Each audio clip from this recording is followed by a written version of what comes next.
The Iron Giant is considered an animation masterpiece, a classic film that has lived on and grown in reputation in the 20 years since its release. It was critically acclaimed, lauded, and put on top 10 lists on the year it came out. It has been played on 24-hour marathons on Cartoon Network twice. It's been heavily referenced in the marketing and in a major Hollywood film directed by Steven Spielberg. It won 9 Annie Awards, including Best Picture. That's the major animation award for everybody else. And it's the directorial debut of a major live action and animation director, Brad Bird. But when it was released, it totally bombed. This is How Did the Iron Giant Bomb at the Box Office?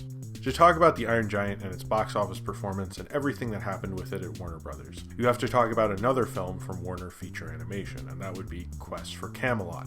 And when Quest for Camelot came out and bombed at $22 million, Warner Brothers was way less interested in any animated film from their animation division, which they didn't properly set up in all fairness. So, while they were making the Iron Giant, which was an interesting production using a CGI character in a traditional animated film, having a different way of choosing animators rather than the animators being assigned a different character, they were assigned different scenes. It was a cool production, Brad Bird's big feature debut.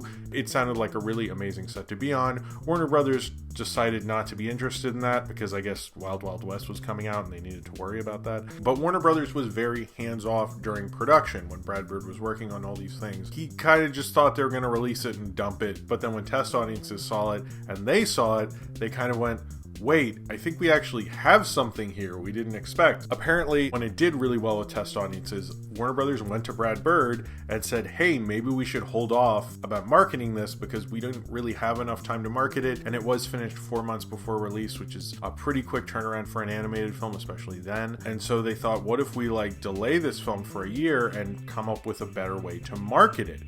And Brad Bird said no. This was a bad decision on Brad Bird's part. And the people who were involved in Iron Giant and didn't want Warner Brothers to do this. They just wanted it to get released and give them the 4 months, but they couldn't get a Happy Meal deal. I think they were close to with Burger King, but couldn't. And they couldn't get the marketing they wanted, and the summer was already in full swing, and it just wasn't going to work out.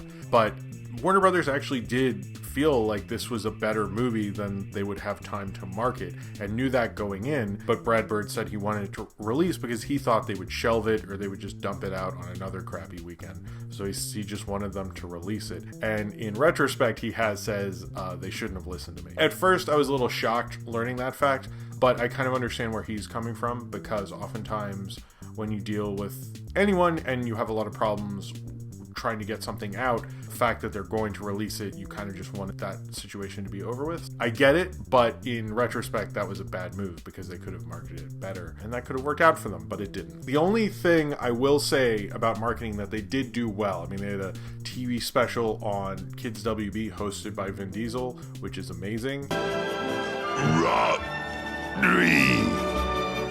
I don't know if that's on the newer Blu-rays, but it was on my DVD, and that's a gem. You should really check that out. It's pre-Fast and Furious Vin Diesel hosting something. I mean, it's beautiful. But also, and I can't find an ad for this, but I genuinely saw ads for this. I found news clippings that this did happen, though. The Pokemon the First movie trailer was going to be before the Iron Giant. Like, it was part of, if you got the print of the Iron Giant, because there's still prints then, you would get the trailer right before it would be Pokemon the First movie to promote it. This is for real, I think this is something they tried to do, and I think it didn't work, but I give them a little respect for this because this is right after The Phantom Menace, and The Phantom Menace's trailer literally did help films like Meet Joe Black and countless other movies and pump their box office performances because they had The Phantom Menace trailer before them. So this was a genuine actual idea that had worked for other movies of having a highly anticipated film's trailer before another movie. So, but it's interesting it was Pokemon the First movie. I really wish I could find an ad for that, but I couldn't find one. The Iron Giant was released on Friday, August 6th. 1999, and it opened against a lot of movies. Actually, there's a lot of movies that weekend. Iron Giant opened with $5 million at 9th place, which is not good, obviously. But the other films that were released that weekend were Mystery Men, opened at 6th with $10 million. Now, this is the original film that All Star by Smash Mouth came from, for all you people on the internet, as well as a Thomas Crown Affair remake at 4th, which opened at 14 million, and then the number one film, which opened above Runaway Bride and Blair Witch, was The Sixth Sense with 26 million. This was its first weekend, and it was just starting to spread a lot of word of mouth and becoming the movie of the moment. It ended up being the second highest grossing film of the entire year. It was a huge cultural phenomenon. This was before people really even knew who M. Night was or got sick of him. This was a big movie. It kind of took over the number one spot for several weekends, made over $200 million. A movie opening with Bruce Willis would have done well and opened at number one at this time, but this was just the beginning of the kind of huge phenomenon of The Sixth Sense. So not only did the Iron Giant have a lot of other competition, it had a huge zeitgeisty film to compete with, which was not going to do it any favors, as well as, and I think this is one of the worst things to open, even though it already had The Blair Witch Project, which was doing better than it, and Runaway Bride, which was a big Julia Roberts movie at the time. It also had to compete with another family movie, and that was Inspector Gadget, which was doing way better than it in terms of total box office performance. And I think every weekend the Iron Giant was out, Inspector Gadget, the live action remake, was doing more for some reason. I've never even seen that movie, and I'm a kid who grew up with Inspector Gadget, and I was thoroughly disgusted by it, and will continue to be, and hopefully we'll never have to see it, but I'm sure someone will make me at some point. There is this connotation that this does come out at the time when CG animation hadn't really taken over. Pixar would release their third feature, Toy Story 2, which would be the highest grossing animated film of that year, and Ants and Bugs Life and Toy Story had come out, but there really wasn't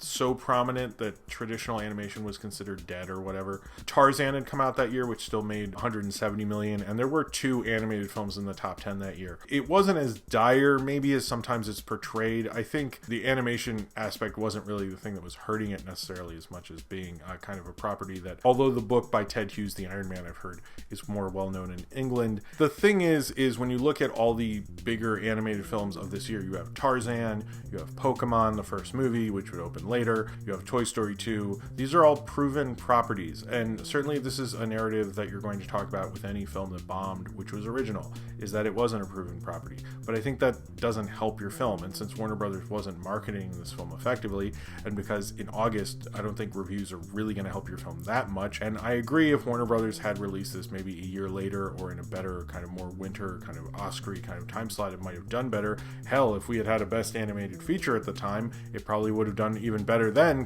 but that didn't exist in 1999. And its proven selling point was how good it was, which didn't really work at that time, it seemed. People wanted to see Inspector Gadget, so obviously they didn't care about how good a movie was. But it did, however, do a lot better on home video when Warner Brothers decided to amp up its marketing campaign. They actually did a pretty decent-sized marketing campaign for it on home video, even having commercial tie-ins for the home video release, everyone from Honey Nut Cheerios to AOL to General Motors, and even getting some lobbyists involved who normally were not as pro-cartoons, to get 3 congressmen involved, believe it or not.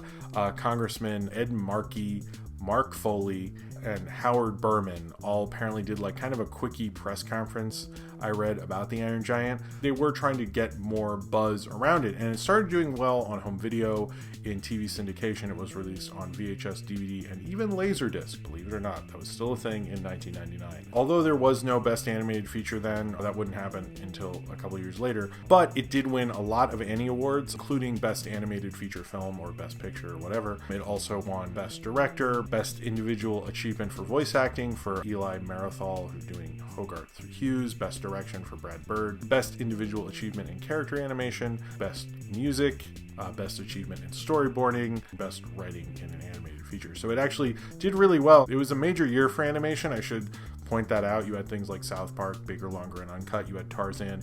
You had Princess Mononoke, which I don't understand wasn't really nominated for that much at the Annies that year, and I don't know how that all worked out, but, you know, hey, that's your thing, I guess. Toy Story 2 and countless others. And I do think Iron Giant, I really like Princess Mononoke, so it'd be a hard thing to pick between the two. But I understand the kind of acclaim, and it's definitely the best American animated film of that year, and dominating in a year where animation was being talked about quite a bit in terms of the quality that was really going on. So that's really a testament to what Brad Bird and this film did. But yeah, it did seem like Warner Brothers really wanted to make Iron Giant more of a thing. They sort of realized, hey, we have this movie that people like, so they kept re-releasing it on DVD and VHS and actually treating it very well as a legacy title, much better than they treated it when it was released. But, as again, that was a situation they were set up for.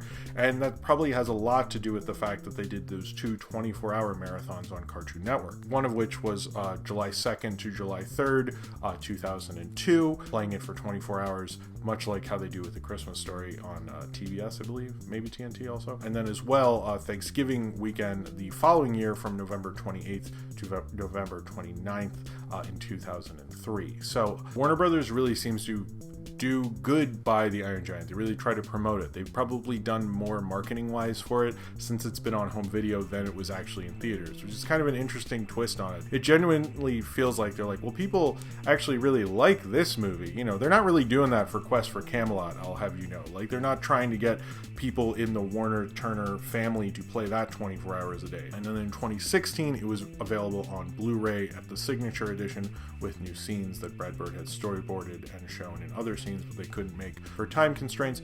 I didn't see them because I'm kind of fine with the Iron Giant being what it is, and I don't really need added scenes. But hey, if you wanted to do that, knock yourself out. It was re-released for theaters for like kind of a Fathom Events type of thing, and then it was used just this past year in 2018 in a major part of the marketing and part of the movie of Ready Player One, and obviously showing how recognizable Warner Brothers felt that film was for Warner's film to reuse the Iron Giant again, although using a character who's anti-violence in a film where he's doing violent things is a bit of a contradiction. But I guess they just didn't care. They were just like, hey, he's recognizable. Wait, what was the movie he was in?